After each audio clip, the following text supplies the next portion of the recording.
anataka uendelee kulia, na anayezuia wewe ukitumikia Mungu, ni lazima aondoke kwa maisha yako, na neema ya Mungu ikuingie. Hivyo sasa pokea neema.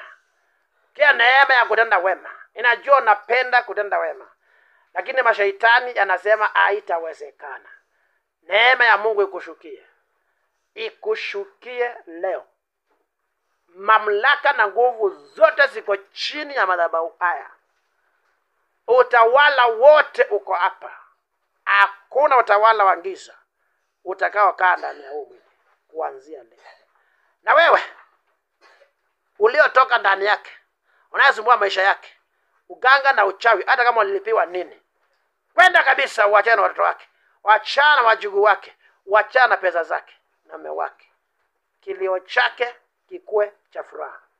Usiku unamtembelea, unampeleka huku na huku kufanyia kazi. Sasa hautamtembelea tena. Nimekutenganisha naye. Back and go. Back and go. Back and go. Back and go. Back and go.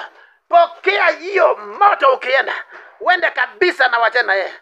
Kuzimu ndio kwako. Mwanadamu akuwe uhuru. Unaenda wapi sasa? Why are you moving? Neema ya Mungu ikutoshe. Kuanzia inua mikono yako juu. Neema ya Mungu ikutoshe kuanzia sasa. Pokea amani. In Jesus name. Nasikia kubariki. Sijui nasikia hivyo kwa nini? Nataka kubarikiwa. Nataka 300. Mimi sikubariki na mdomo.